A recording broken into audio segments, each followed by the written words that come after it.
This is the Marriage Podcast, and I'm your host, Alexandra Stockwell. I'm a physician turned relationship and intimacy expert, and I specialize in showing couples how to have incredible, passionate relationships. I myself have been married for 25 years. My husband and I have 4 children and full professional lives, and we've created an amazing relationship. If you want to deepen your understanding of your own relationship and learn to access new heights of emotional, sensual, and erotic intimacy, you're in the right place because I will show you how. Let's dive in.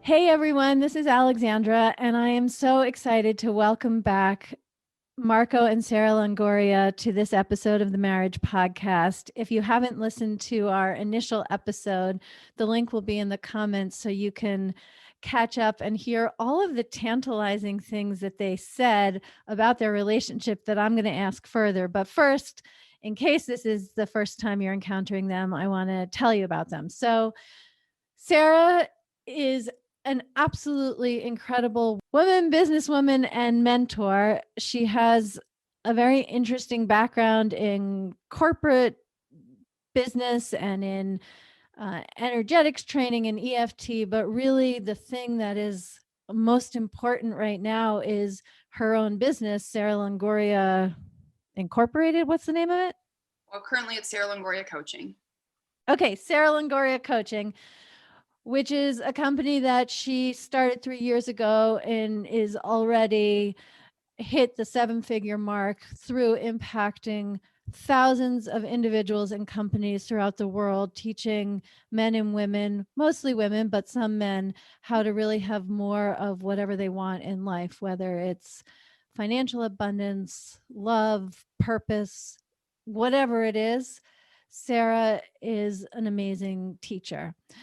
Marco is a successful lawyer and I understand plays golf and roots for the Cowboys. And the two of them have this amazing dynamic marriage. And before you actually hear from them, I just want to say, having interviewed many couples, there's a very unique flavor to their marriage, which if you know Sara, and I'm guessing if you know Marco, that wouldn't be surprising. But the unique flavor is that I've interviewed a lot of couples who work together and are collaborative in business and therefore successful together. I've also interviewed a number of couples where the woman is just this dynamic, magnetic, compelling person, and the husband is much more in a supportive role and just not as expressed in being so successful. But the two of you, even though you're not in business together, you each have incredibly successful careers. And Sara was telling me earlier how the people in your firm, Marco, just think of her as a stay-at-home mom, which is fine. It's just not accurate. And I think, Sara, that people think of Marco as the man who loves you, even though Marco has done all these amazing things on his own. So with that, that's my impression. What else would you like people to know about you, either personally or professionally? You know, I feel like most people know, I feel like I have such a public life at this point that I feel like if people are following that, they pretty much know everything there is to know about me. I'm a pretty open book, and you pretty much summed up what I'm here and doing in the world. I do think it's hilarious that, you know, when we used to have your firm stuff back before the COVID, how, you know, everybody would always make comments of staying home with the kids, and aren't you so glad you left your corporate world and now you get to be home with the kids? And I'd be like, yeah, and they'd have like no idea what's going on the sidelines, which is just funny. But yeah, I mean, I'm a wife, a mom, a businesswoman. I am a lover of life and people, and I really just want to help as many people as I can really understand the human experience at a deeper level and have a better experience, because I think so many of us don't have the optimal and most incredible experience that we are wanting to have in this life. And so that's what my life is about and my business is about, with my family and all the fun. Beautiful. Anything you want people to know about you, Marco? Nope. No, but if everyone wants to think of me as, Sarah's husband, that's fine. That's fine. Yeah. I'm sure it's a outstanding position to have. Okay, well, would you say a little bit more, Sarah, about wanting people, I forget exactly the words you used, but you just said it about getting more out of the human experience. Like, I know what you mean by that, but I'd love for everyone listening to really let it land what it is you're evoking when you describe it that way. Sure. It's kind of like what people will say, like, is they're getting older and they're getting closer to dying, like, not to get all morbid on everybody. And they'll start saying to like younger people, like, oh God, I wish I would have done this. And I wish I would have done this. And, people tend to start thinking like, oh, like life's been good, but like, if only I would have done a couple more things. And when you really look at our lives, so often we settle in so many areas. We settle for our relationships. We settle in our relationships with our spouses, with our kids. We settle for what we really want out of this life. We settle in our jobs. We settle in our income. And it's not meant to be that way. This is supposed to be the most expansive, amazing, incredible experience that we get to come and have. And we miss that because we get so caught up in what the world and society and tells us that life is supposed to be about. And so a lot of my work and what I did in my life, and now I teach, was to really kind of break out of the mold and decide, like, I'm going to do life on my terms. Like, I'm going to create what I want and truly create a curated experience from start to finish, where it's just like everything you want it to be, and every moment you're just taking in and loving. Even if it's you're stuck in your house for 8 months with your kids and your husband for COVID. I mean, we've had a blast, right? Like, we really have. And it's like, I don't think that was an experience for a lot of people. Like we're having to send the kids back to school, and I'm almost kind of like, yes, go back to school. But part of me is kind of like, oh, it's been kind of fun having everybody here. Like, I don't know, do I really want this? And then, oh gosh, we were talking about maybe like going to Costa Rica or something like that. Oh crap, now we can't do that if he's back in school. Maybe we do want him back here. It's like learning to just experience life in all moments. Like, we went through a renovation. If you wish, I wish you could see my face, because it was an adventure to say the least. But I think that we forget to experience even that, right? Like, it was not fun in a lot of moments, but we experienced it. Like, and I looked at it as like, we're experiencing this, like, we're moving through this, we're going through this. And we don't do that so often in life. We forget to experience all of it. Because when you say we experienced it, I feel like you're saying, okay, this renovation happened. It was really complicated, but we felt the complication, and there's power in having felt that, as opposed to distracting ourselves from how complicated it actually was. Correct. I mean, we did not distract ourselves from it. We felt it. We moved through it together. We had our frustrations. There were moments where I was like, go in the backyard and break something, please, before like, we felt it all. And from it, we grew together. We grew separately. We grew as a family. We learned, we evolved. We didn't just move through it, bitching and complaining about it, hoping that it would be over soon. We experienced it. And I feel like we're better because of it. He's looking at me like, are we? Yeah.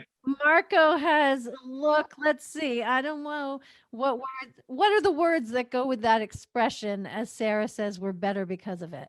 A little about better. We definitely have a nicer house, though. It really was an experience. Yeah, just trying to live through a renovation is, I would say, is not something everyone should experience. Well, I think that, it might break some people. It didn't break us, though. I feel like we are maybe like, no, I feel like we're totally better because of this. Can I tell her about the story we saw in the, it was a headline that I found. Oh my gosh, it was so funny, right? So So we're like in the middle of this renovation, and I will admit, like, this renovation was 10 times harder because of me. Like, I will take full accountability for this because I kept being like, well, maybe we should also do this, and maybe we should also do this, and let's add this on, and let's do this. And so it became something that was going to be like, let's do the kitchen, to like, let's just do the whole house, right? And at one point, I don't remember what I was talking about doing, but I think I maybe had said, this is the time, if there's a time, where we should put a pool in. And he's on his phone and he says to me, it's really interesting. Do you know what this headline popped up is? And I said, what? And he goes, it says, what, wife murdered by husband due to ongoing renovation. And I was like, no, that's not true. And it literally was. And I was like, well, this isn't going to go on forever. And then like the article went on to talk about how like it just, like she just kept adding thing and adding thing and adding thing. And then she just like disappeared one day. Mind you, I didn't go searching for this article. It just, I always read the headlines on a daily basis, and this was one of them. And I thought, you could understand. Yes, it was. I'm not saying it was okay, but I could see how you'd get there. And it was so funny because for me, that was like, I like laughed out loud and was like, I hear you, universe. I hear you. I will stop. We will end here. Okay, that is amazing. Right. So you didn't feel afraid for your safety. You didn't dismiss it. You took it as a message that came in a very unique way. Okay, well, I love that you've given this example. But when you talked earlier, Sara, about really breaking the mold, and you didn't use the word authentically, but that's kind of how I've understood it, that you live your way, your authentic way. And if that is what society expects, then you'll go along with it. If it's not what society expects, then you won't. It just doesn't matter. And I think one of the things that's so amazing is that the two of you have both built such successful businesses without in any way detracting from time with one another and time with your children. So often people do things anticipating gratification later. Like if I work really hard to make $1 million in my business now, then I'll have more time with my children later. Then I'll have more time to spend the afternoon in bed with my husband. But you have managed to do this in a very both and way without sacrificing any of the things that you also hold dear. Will you talk about that a little bit? You want me to talk? By all means. You know, it's interesting because I really, and I'm probably going to speak kind of boldly here when I say this, but I really think that this is something in growing my business I've been able to really show you, because I think that both of us were very much raised in that mentality, right? You go to college, you get a career, you work really hard, your kids are shuffled off to places, right? And you see them for a very short amount of time, but right, we're going to make all this money and then we can take vacations and then we can finally see them. And that as they get older, we can finally relax. And it's like, you know, I look at my parents who are amazing and your parents, and like, they followed that mold. And when I look back at it, it's like, yeah, I mean, I definitely did things with my parents, but it wasn't until I was like a grown adult now where they've really truly had the time to finally hang out with us and relax with us. And that was one of the main motivations for me in how I created and structured my business, was I was like, I'm not sacrificing. And I think at first you were like, you're crazy. Mm-hmm. Like, I really think you were like, you can't build a business like this. Well, and that was really why she built her own business, was because she didn't want to work the 9 to 5 or the 9 to 7 in the traditional job and spending all that time away from the kids. And I didn't want you to either. Like, I didn't want you to. Like, I just wanted something different. I wanted something that I hadn't really seen done before. And I wanted massive financial abundance. I wanted the ability for us to do what we want, when we want, to spend time with each other, to still massively impact the world in ways that feel good to us, but do it on our terms. And it was something that was very foreign to both of us, really. Like, I had like this dream and desire. Like, I remember saying things to you where I'd be like, it's gonna happen. And you'd be like, how do you know? Like, what, this is like some cockamamie dream you got, you know? And it was, but I like stuck to it. So you may have heard the dog barking. That was because the FedEx delivery came, because that's how life is with couples working at home. But now the FedEx delivery is here and we're going to continue the conversation. So you prioritized building your business in this way. I think wanting it that way is something that anyone can really relate to, knowing it's possible. Well, you've proven that. If someone is listening and is wondering, what is the thing that I need to do or not do? Like, is there any particular pivot that you made that paved the way to have more time with one another, with your children, while being so successful? I mean, I really think for both of us, it was almost like we almost rededicated ourselves, I feel like, to each other. You remember that moment we had, in the kitchen? Do you remember that? Have to remember that. Give us a few details. He remembers it. He just doesn't want to talk. Where it was really this moment, I feel like so often in relationships, and I don't really want to generalize, but I do feel like a lot of times with men, is that you guys are so amazing at supporting and doing all the things and just kind of just not saying all the things you want to say because you just want things to be beautiful and wonderful for the people that you love. And that leaves you guys sometimes like just stuck with all these emotions. And I could feel it. Like, I feel like we were at a pinnacle in our marriage where we were just so disconnected from each other. And I could feel it, And I remember standing there in the kitchen and I said, tell me all the things you want to tell me. Say them. I want you to say them right now. And you said them. And then I was like, oh, whoa. I mean, I was expecting some of that, but whoa, like that was a lot. And like in that moment, as much as that like really sucked, it was like one of the first moments where we had gotten real with each other in a long time. And it really allowed for us to really work our own stuff out, work together, really decide. I mean, we had the conversation of like, well, do you want to do this anymore?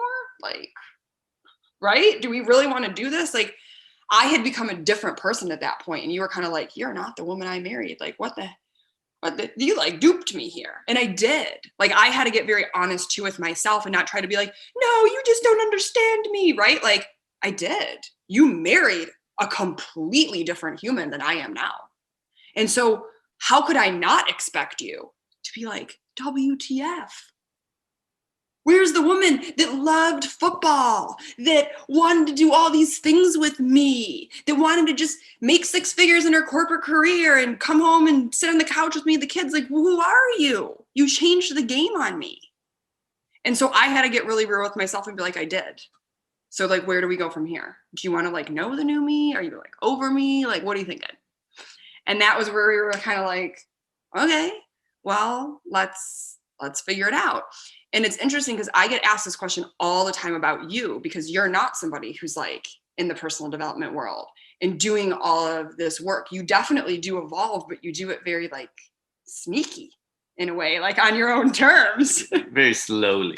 Very slowly. And so people often ask me like, well, does it drive you crazy that he's not doing this work and evolving so quickly and da da da da da?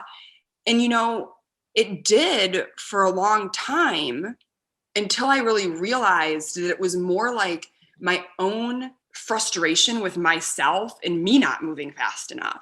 It really had nothing to do with him, because once I realized that, I love you where you're at. Like, you're my person. Like, it doesn't matter how fast or slow you evolve. Like, that's not my journey. That's your journey. And I can't change it, force it, none of it. Like, that's your journey. And it's up to me to decide. And this is what I say to clients all the time. You have to learn to love people where they're at. And if you can't, that's okay. You can make the decision to leave. But I didn't want that decision. I wanted to learn to love you exactly where you're at. I wanted you to love me exactly where you're at. And then we go on our journeys singly, but together, if that makes sense.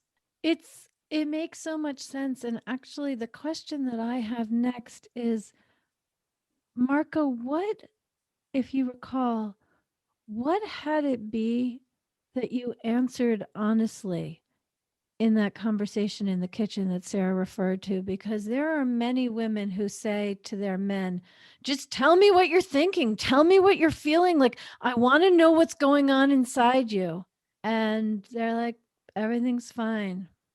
Or I just want to go out to eat. Or, like, it takes a tremendous amount of personal courage to trust that it's better to answer than not. And the reason it takes courage, whatever personal circumstances contribute to that, our culture and our spouses do not train men or reward men for sharing their internal experience. So, do you know what had you feel like it was better to answer the question than to keep quiet? Well, yeah, don't get me wrong. There was years of keeping quiet. I mean, that's pretty much, I was the typical guy, I guess, in that manner. But yeah, I mean, I guess at some point you realize that, if you don't like where you're at and you understand that something needs to change, that the status quo is not going to get you there. Just keeping quiet as you've done before when nothing changed is just going to result in the same outcome. And that maybe you do need to open up and really express yourself and say how you really feel if you want something to change. Yeah. What you're saying, it sounds really simple, logical, and clear. And I think you've expressed something that is super challenging, confronting, mighty, and true. So I love how you've expressed that. And I want to transition into this question that I asked you the last time we spoke, because I really consider relationships as the vehicle for personal growth. And I wonder what it is that you've learned about yourself, Marco, as a result of being married specifically to Sarah. And then I'm going to ask you, Sarah. Yeah, I mean, I think like I commented last time, just the fact that I can, grow as a person and seeing the growth that she's gone through, and that I feel like I used to be, the old me was, very one dimensional, and now I think, like I said, my growth is slow, so I maybe have 2 dimensions now or 3, but definitely getting. I don't think it's healthy for anyone to compare themselves to Sarah. I wouldn't actually, from what you're sharing, I don't personally conclude you're slow. No.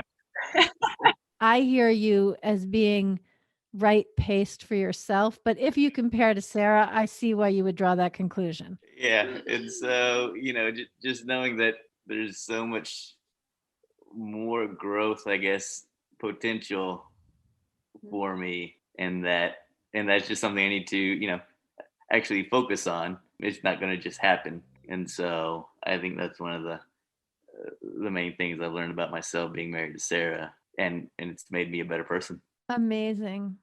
Sarah? I mean, I kind of talked about this a little bit on the other one, but I really, when I really think about my growth, it's easy to say things like, it never would have happened without you. But like, and I don't know if I would say that about more people in my life than you and our dear son, Max. But like, you too have been, I would not be the person I am today without you. For someone who's listening, and this is an unfamiliar concept because it is unfamiliar to many people, will you be even more specific about something that you experienced with Marco, which has led to you needing to do personal growth and healing such that you are the woman you are? Like, it's easy for you and me, but I want this to really land in our world at large. Yes. So, when I look at you and our relationship, so much of the things that emotionally trigger me, the reason they're emotionally triggering me is because they're instigating something inside of me that needs to be healed. So for example, like a great example of the growth I have done is money. I literally would not be where I am with money without this man sitting next to me, because he triggered the hell out of me every step of the way with money. Why do you spend like this? Why can't you be da da da da da da? And I would just be like, oh my God, what's wrong with me? What's wrong with me? And it allowed me to get so much judgment and criticism out about myself, on how I spent money, on how I wanted to grow this business, on how all of these things. When it's funny because now you don't even really say comments like that anymore. And if you do, they're like in an eye rolling, hey, this woman manner. And it really, when I look back, all along, you may have been saying them like that. And I just perceived them completely different. And I remember having conversations with you where I'd be like, you just don't believe in me. And you'd be like, you get so mad at me. He'd be like, what? I'm the biggest believer in you. Do you think I would have funneled all this money into this business if I didn't believe in you? I'd be like, you just don't believe in me. When really, I didn't believe in me. I was still scared that it wouldn't work. And once I moved through that, all of a sudden he's sitting over there being like, see, told you I believed in you. And I'm like, oh, you did. I just didn't see it. Right? And so I have learned in our relationship to, when I have those moments, to not just spew them on him, but to be like, time out. You can find me crying in the bathroom if you need me. I will be back in 10 and we can discuss this like adults. But right now, I need to get my crazy emotions out of my body. BRB. And that, I think, has been really transformational in our relationship. And I think now you're even starting to understand that and starting to get, and we really interestingly, we had a little thing we worked through a few months back that was kind of funny because he sends me this big long text and I said, well, honey, maybe you should like try and get some of this out first before you text me. And you're all, I did. This is the watered down version. I was like, oh yay, he's trying. But obviously there's still work to do. But you know, it's like when you come to a place of understanding that it's always you, it changes everything in the relationship, right? Like, are there times where people can be jerks? Sure. But if they're triggering you, you first need to go and deal with what's happening inside before you even address it. Because if you address it in that emotional, fiery, defensive, I have wounding way, it's not going to be pretty. And that's something that in relationships, we got a long way to go in the human world because we don't do that very well. Yeah. And there's a way in which everything that's important, we are in relationship with, whether we're in relationship with our spouse or our children, or in relationship with our career, or in relationship with money. For these purposes, it's always something we're in relationship with. And you have this amazing method that is easy to implement, very easy to learn, that really, if you're listening and you want to evolve how you feel really about anything in your life, and then the results you're creating as a result of those feelings, I'm really excited that you're offering any listener the opportunity to learn this. Will you say a little bit more about it? Yeah, sure. So, you know, in my growth, as I've evolved as a human, what I really realized that, and I kind of talked about this earlier, we're settling in so many areas. One of the ways we're settling in is our healing and our emotions. And as I grew as a human and really had to process a lot of stuff in my life, I realized that so much of what was out there was such band-aids. And as I dug deeper, I really developed and was really divinely given a beautiful method to really process our emotions in a much deeper, more permanent, I don't know if that's the right word, but way to where we're really getting to the core of what's going on versus just kind of like having a cry and feeling better, but still repeating the same cycle, right? It really teaches you how to get to the core of why you're creating this existence, why these things trigger you so that they don't anymore, so that they don't. Like, people are saying things or doing things that they've always done, and you're like, that's just them. And it's not a thing. Yeah, I think your method is incredibly empowering, and then it opens up all kinds of possibilities as a direct result of that. So if anyone is interested in learning that or finding you, we'll have all of your social media links and your website and the link to learn this method in the show notes. Anything else you want to say about how people can find you or anything like that? No, I mean, you have it all there. SaraLongoria.com is my website, but I'm all over social media. So yeah. Yeah. And I want to just add that I think if you are completely new in business or new in personal growth, or you are extremely advanced in either one or anywhere in between. If you're looking for some inspiration and unusual and impactful guidance, definitely check Sara out. And if nothing else, her photos will light you up. I mean, it is so amazing. You know, I have 4 children. My oldest is 24, my youngest is 9, and I was scrolling through Facebook and they're like, "Oh my god, did Sara have new photos taken? Those are incredible," because they really are delicious, along with all of the incredible content, inspiration, and mentorship you provide. Marco, any last words? No, I'd just like to thank you for the opportunity to be here. This is my first podcast, and it was fun. Well, congratulations, and thank you so much for the gift of sharing your relationship both directly and what we can experience between the lines. It's been so good to have you on. Thank you. Thank you. Thank you for joining me for this episode of the Marriage Podcast. Please rate and review the show on iTunes. It really makes a difference. And if you have a question or a comment, reach out to me via my website at alexandrastockwell.com.